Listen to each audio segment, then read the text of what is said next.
अस्सलाम वालेकुम नाज़रीन, आमनास किचन के यूट्यूब चैनल में आप सबको खुशामदीद। कैसे हैं आप सब लोग? मैं उम्मीद करती हूँ आप सब खैरियत से होंगे। अगर आप मेरे चैनल पे नए हैं तो मेरे चैनल को सब्सक्राइब कीजिए, बेल आइकॉन का बटन प्रेस कर दीजिए। वीडियो अच्छी लगे तो लाइक का बटन प्रेस कर दीजिए और वीडियो को ज्यादा से ज्यादा अपने दोस्तों और अपने रिलेटिव्स में शेयर करें ताकि मेरी वीडियो सबसे पहले आपको जल्दी जल्दी मिल सके। ये तो नाजरीन, आज मैं आपको बनाना सिखाऊंगी सरसों का मज़ेदार सा साग, और ये भी बताऊंगी कि इसमें कौन कौन से इंग्रेडिएंट्स डाल के ये साग बहुत ज़्यादा लजीज और मज़ेदार बन सकता है, क्योंकि ये हमारी कल्चर की पहचान है और इसको हम मक्खन, लस्सी और पराठे के साथ इंजॉय करेंगे। तो चलिए अब आप इसको बनाना स्टार्ट करते हैं। जी तो नाजरीन, साग बनाने के लिए हमें किन किन इंग्रेडिएंट की ज़रूरत है, तो उसमें मेरे पास 2 किलो साग है, जिसको मैंने ला के साफ़ करके पहले मैंने पत्तों को अच्छी तरह वॉश कर लिया, फिर मैंने साग की कटिंग की और फिर इसके बाद मैंने अच्छा सा दोबारा इसको वॉश कर लिया, क्योंकि साग के अंदर थोड़ी सी मिट्टी और रेत होती है। तो आप अच्छी तरह इसको डबल एक केटल में पहले पानी डालें और फिर इसको धोएं और फिर दूसरी केटल में डाल के इसको स्ट्रेनर के साथ अच्छा सा इसका पानी स्ट्रेन कर लें। इसके साथ मेरे पास 1 केजी पालक है और इसको भी मैंने इसी तरह वॉश कर लिया। इसके साथ मेरे पास मेथी है और धनिया है। धनिया मेरे पास 100 ग्राम है, यानी कि आधा पाव मेरे पास धनिया है और 100 ग्राम ही मेरे पास मेथी है। और बाथू जो कि साग को बहुत लजीज बनाता है, ये भी मेरे पास 100 ग्राम है। और बाकी इंग्रेडिएंट्स में मेरे पास हरी मिर्चें हैं जो कि मैंने 200 ग्राम ली हैं, क्योंकि साग ज़्यादा हरी मिर्चों में बहुत मज़े का लगता है, तो इस वजह से मैंने हरी मिर्चों का इस्तेमाल ज़्यादा करूँगी। मेरे पास रेड चिली पाउडर है, ये अगर आप डालना चाहते हैं तो डाल लें, अगर आप नहीं डालना चाहते तो ना डालें। तो सिर्फ टेस्ट के लिए मैं इसमें 2 tablespoon red chilli powder डालूंगी और नमक हस्बे ज़रूरत मैं तकरीबन इसमें 3 टेबल स्पून नमक ऐड करूंगी। तो चलिए अब हम इसको बनाना स्टार्ट करते हैं। सबसे पहले साग को बनाने के लिए आपने जो केटल का इंतखाब करना है वो कोशिश करिए कि देज की खुली होनी चाहिए, क्योंकि जितनी खुली देज की होगी उसमें उतना ही साग जो है वो अच्छा बनेगा, क्योंकि साग में से अपना पानी भी बहुत ज़्यादा निकलता है। तो मैंने एक बड़ी केटल ली है, उसके अंदर मैं ये सबसे पहले साग को डाल के बॉयल करने के लिए रख दूंगी। जब साग बॉयल हो जाएगा तो इसके अंदर मैं पालक को बॉयल करने रख दूंगी।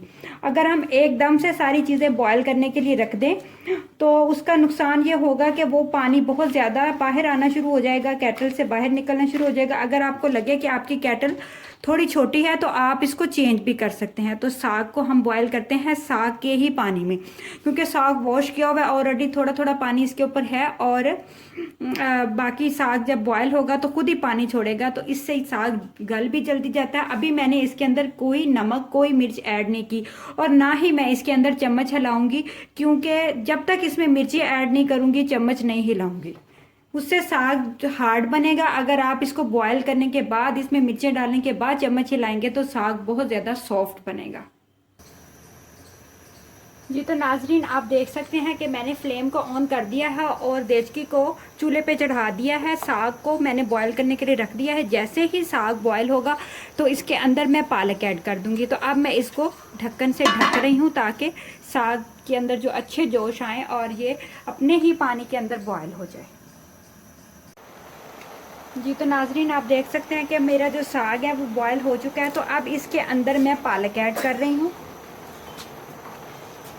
पहले मैंने साग को बॉयल किया, अब मैंने इसके अंदर पालक को बॉयल करूँगी ताकि अच्छा सा जो वो साग है और पालक है उसका टेस्ट एक जैसा हो जाए। और वही फार्मूला कि ये सारा डालने के बाद मैं इसको ढक दूँगी ताकि ये भी अच्छी सी बॉयल हो जाए।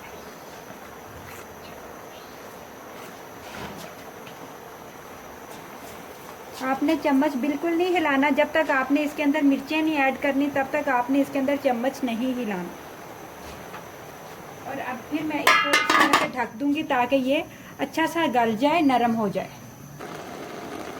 जी तो नाजरीन, आप देख सकते हैं कि जो पालक और साग हमने डाला था वो अच्छा सा वो बॉयल हो चुका है। तो अब इस स्टेज पे मैं इसके अंदर हरी मिर्चें जो मैंने ग्राइंड करके रखी हुई थी वो ऐड करूँगी और साथ ही थोड़ा सा नमक ऐड करूँगी। मैं इसके अंदर हरी मिर्चें जो कि मैंने ग्राइंड की हुई थी वो डाल देती हूँ। आपने एकदम से सारी हरी मिर्चें नहीं डालनी, बल्कि कम डालनी है हरी मिर्चें। अगर आपको महसूस हो तो थोड़ी सी ज़्यादा डाल दें। और इसके साथ ही मैं इसके अंदर 1 चम्मच भर के नमक ऐड कर रही हूँ। और अब मैं इसका जो चम्मच है वो हिलाऊंगी, ताकि हरी मिर्चों का जो टेस्ट है वो सारा साग और पालक के अंदर मिक्स हो जाए। अगर आपको लगे कि इसको ज़्यादा बॉयल करने की ज़रूरत है तो आप इसके अंदर 1 कप पानी भी ऐड कर सकते हैं। वैसे तो पालक और साग ऑलरेडी बहुत ज़्यादा पानी छोड़ता है, तो आप इसी पानी में उसको पकाएं। लेकिन अगर आप एक गिलास पानी ऐड करेंगे तो उससे ये जल्दी गल जाएगा। ये तो नाज़रीन हरी मिर्चें और नमक डालने के बाद अब इसके अंदर मैं 1 चम्मच सुरख मिर्च की ऐड कर रही हूँ, सिर्फ टेस्ट के लिए। और अब ये अपने पानी में पक रहा है। इसको मैं इतना पकाऊंगी कि ये जो साग है और पालक है अच्छे से गल जाएगा। और फिर इसके अंदर मेथी और बाथू को डाल दूंगी और फिर मैं इसको अच्छा सा घोटा लगाऊंगी। अगर आप घोटा नहीं लगाना चाहते तो आप ठंडा करने के बाद इसको चॉपर में चॉप कर लें या ग्राइंडर में ग्राइंड कर लें।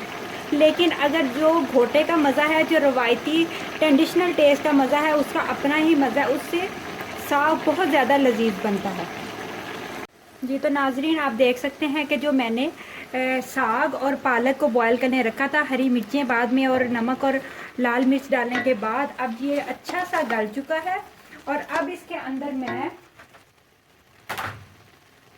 बाथू को शामिल कर रही हूँ, जो कि मैंने धो के काट के अच्छी तरह से वॉश करके रखा हुआ था।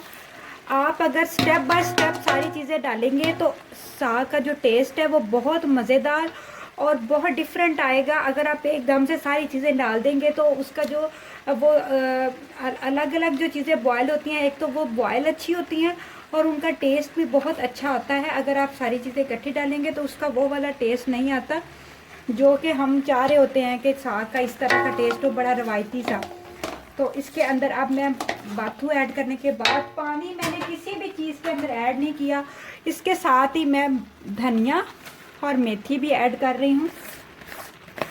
सबसे पहले मैंने साग बॉईल किया, फिर उसके बाद मैंने पालक डाल दी और चम्मच नहीं हिलाया जब तक मैंने हरी मिर्चें नहीं ऐड की। तकरीबन 12 से 15 हरी मिर्चें ग्राइंड करके मैंने वो डाल दी। 1 चम्मच मैंने सुरख मिर्च का डाला और नमक हस्बे ज़रूरत। सुरख मिर्च आप चाहें तो ज़्यादा भी कर सकते हैं, हरी मिर्चें भी चाहें तो आप ज़्यादा कर सकते हैं। अब इसके ऊपर मैं फिर से ढक्कन दे दूँगी ताकि ये भाप में ये धनिया और जो मेथी है वो भी गल जाए। और फिर हम इसको घोटा लगाएंगे। अगर आप चाहें तो आप ग्राइंड भी कर सकते हैं, लेकिन घोटा लगाने से साग का जो टेस्ट है वो बहुत मज़ेदार आता है। जी तो नाजरीन आप देख सकते हैं कि ये हमारा जो साग है वो बॉयल हो चुका है। इसमें मिर्चें और मेथी और पालक और बाथू जो चीज़ें इंग्रेडिएंट्स हमने डाले थे तमाम बॉयल हो चुकी हैं। अभी भी इसके अंदर पानी है। तो अब इस मदनी की मदद से हम इसको घोटा लगाएंगे ताकि जो साग है बिल्कुल बारीक हो जाए, नरम हो जाए। और अगर आप चाहें तो आप इसको ग्राइंडर में ग्राइंड भी कर सकते हैं, लेकिन जो मज़ा इसका घोटा में है वो मज़ा आपको कहीं नहीं मिलेगा। मेहनत तो इस पे काफ़ी हो जाती है, तकरीबन 1 घंटा या आधा घंटा आपको मेहनत करनी पड़ती है, लेकिन साग का जो टेस्ट है वो 100% टेस्टी आता है। और अगर आप इस तरह से बनाएंगे तो साग यकीनन बहुत मज़े का बनेगा।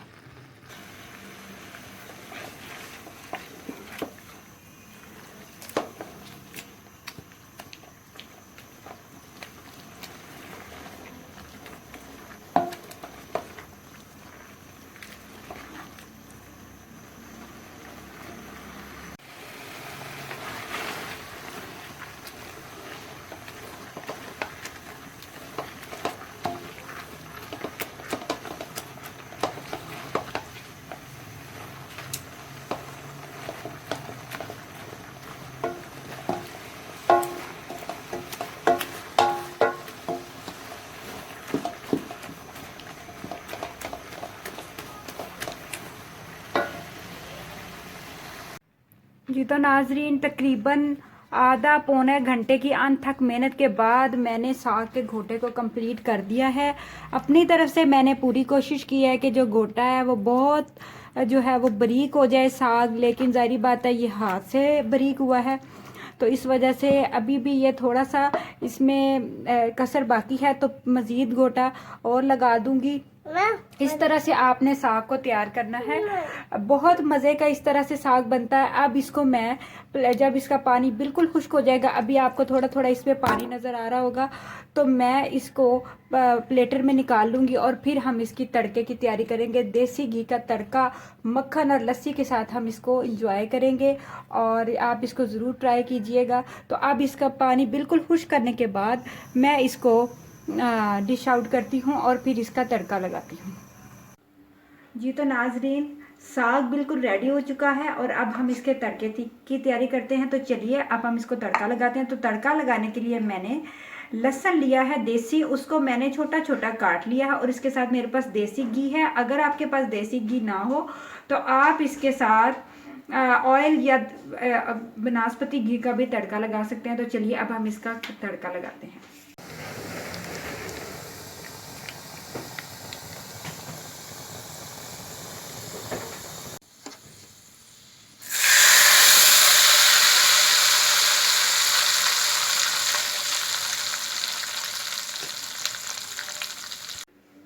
जी तो नाजरीन, मज़ेदार सा साग, मक्खन, लस्सी और पराठा बिल्कुल रेडी है और आप इस रेसिपी को ज़रूर ट्राई कीजिए और मुझे कमेंट में बताइए कि आपको ये साग कैसा लगा। मैं इंजॉय करने जा रही हूँ। अपना बहुत सारा ख्याल रखें। अल्लाह हाफिज़।